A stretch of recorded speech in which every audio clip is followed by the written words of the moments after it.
O Amores Urbanos está hoje literalmente em casa.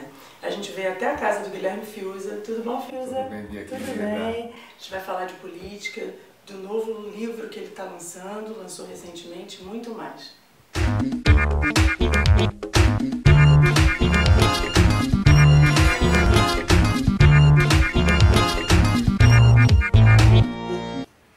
Guilherme, eu já falei num texto que a gente fez juntos, eu já te chamei de multifacetado, porque é futebol, política, biografia, até cinema, né?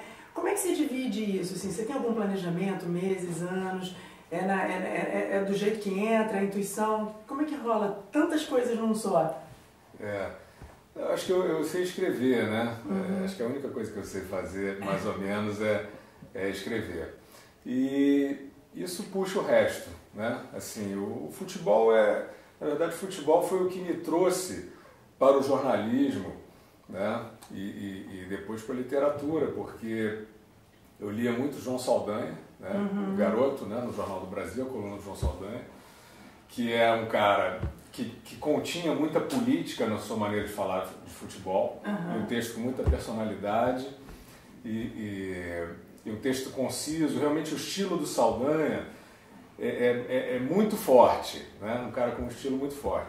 E depois eu fui conhecer o Nelson Rodrigues, que é também encantador falando de futebol, mas cujo estilo é o oposto do Saldanha. Tudo que o Saldanha tem de econômico, o Nelson tem de quase barroco ali, né?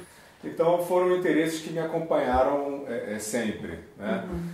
Cinema foi circunstância, né? Porque um dos meus livros foi adaptado para o cinema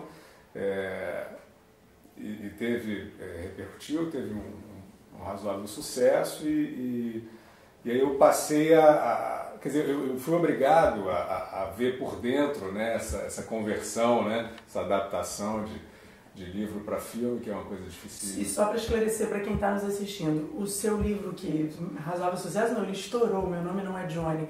O que te levou, o que te motivou a escrever biografia? Você já fez a do Giannichini, começou com a do Johnny? Na verdade, eu nunca procurei a biografia, né? Eu acho que eles são biográficos porque quanto mais o seu relato for biográfico, mesmo que a gente esteja fazendo uma crônica dessa nossa entrevista, e eu começar a dizer o que a Bia Wilcox está fazendo aqui comigo e tal, se eu trouxer um background biográfico seu, isso vai valorizar o que você está fazendo nesse momento. Então, acho que eu procuro a história boa, atraente, talvez um contador de casos, assim, mais do que um biógrafo. Bom contador de casos.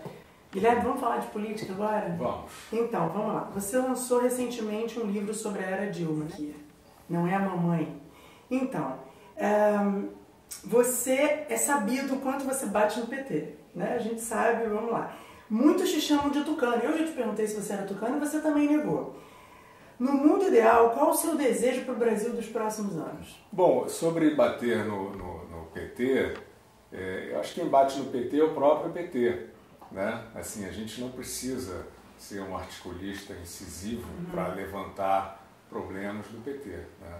O PT tem a ocupação do poder pelo PT é muito problemática, né? Não só em termos de uma administração sofrível, como em termos da hipocrisia, né? Quer dizer, de você trazer certas bandeiras. Um dos temas uma das expressões que eu cunhei e que são recorrentes nesse livro é o império do oprimido. Né? O império do oprimido é justamente ali eu estou fustigando a impostura, eu estou fustigando a falsidade das bandeiras de bondade que servem, no fundo, para um projeto fisiológico. Né? Eu acho que uma das frases mais representativas do que é esse império do oprimido é a frase do Delúbio Soares, famoso, o nosso Delúbio, né, como diz o Lula, quando descobriram o mensalão, né, quando houve a descoberta do mensalão, a partir de uma entrevista da jornalista Renata Lopretti com o Roberto Jefferson. A primeira coisa que o Delúbio Soares disse foi que aquilo era uma conspiração da direita contra o governo popular. Né?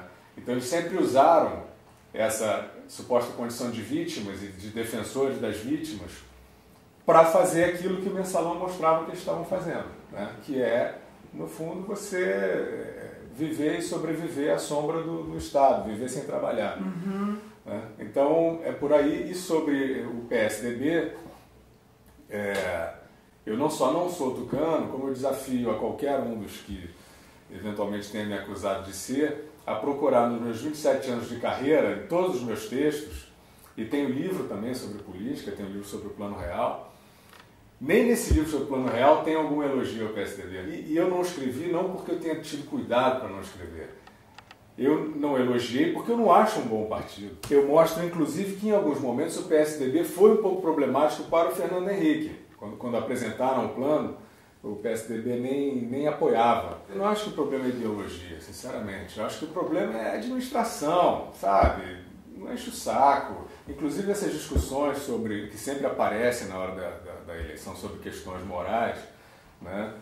e culturais, do tipo casamento gay, etc. e tal, que são questões importantíssimas dentro da sociedade, mas não para discutir na hora da eleição presidencial. Concordo, o presidente não vai resolver isso, não é o credo dele em relação a isso. Ele não está sozinho nisso. Sim, não é o que vai ser mais importante. O importante na hora de você votar, de você decidir um presidente, é olhar o que aquela pessoa já fez, né? Quem a cerca e o que ela é capaz de fazer. Nem é o falatório, né? Porque na hora da campanha você promete tudo e muitas vezes você promete querendo, sincero, né? Querendo de fato fazer. Só que depois quando você senta lá e que aí que você olha as suas contas... Você vê o quão ingênuo você pode ter sido em prometer. Exato, você vai olhar as suas contas, você vai ver o tempo que você tem, você vai ver a equipe que você tem, aí que você vai ver o que você exatamente vai poder fazer.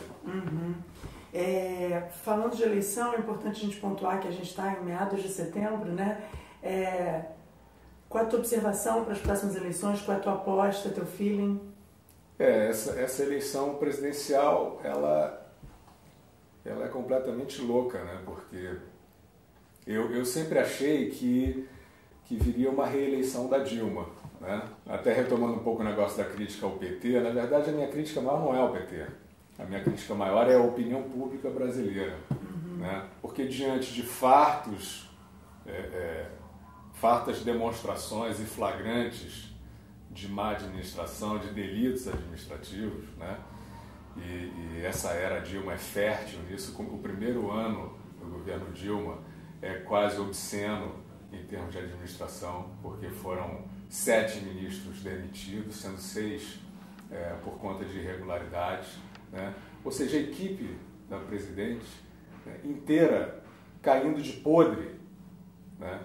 E a opinião pública brasileira não foi capaz de associar esse fato com a chefe deles todos, né? E o grupo que chefiava e tal. Os 2 momentos marcantes são esses. 2011, que houve essa queda em série de ministros, e o outro momento emblemático é 2013, quando as pessoas vão para as ruas, né?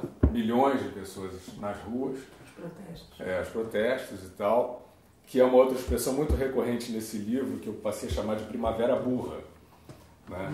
Porque eu acho uma das maiores perdas de oportunidade na história recente política brasileira, quando você tinha uma coleção de escândalos, né? De problemas, enfim, na administração, que poderiam sim, né, ser tematizados ali. O caso Rosemary Noronha, por exemplo. A Rosemary não foi condenada, não foi nem processada até o fim. Você diz isso, você está excluindo que outros governos tenham tido tráfico de influência, ou a sua crítica maior é o fato de que eles criticavam isso e estão sendo hipócritas agora? A minha crítica maior é o seguinte: nunca houve na história do Brasil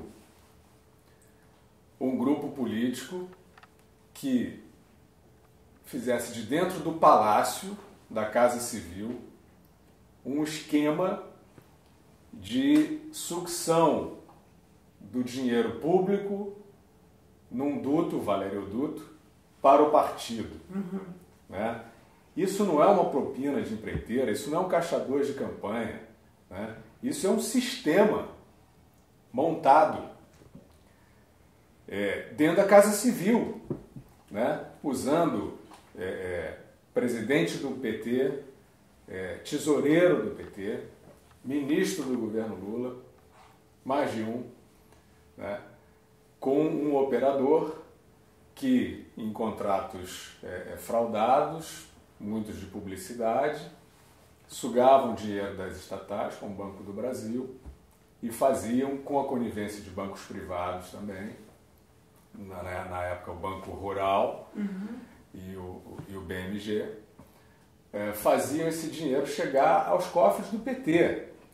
Então, assim, não tem precedente isso. O PC Farias, no Collor, era um jardim de infância perto disso, né? Isso é uma corrupção institucionalizada dentro do palácio, com o partido do presidente. É muito mais grave do que qualquer outra coisa que foi feita, porque eles tinham realmente esse objetivo, e ainda tem, né, de se apossar do Estado, né, de transformar o partido, é como a ditadura comunista acaba fazendo, né, como deu tudo errado na União Soviética por causa disso, né, porque o partido acaba se tornando o Estado, né, autoritário e ultrapoderoso, né? Então esse é o sonho, o delírio desses caras, e eu acho que não houve nada tão grave na história do Brasil.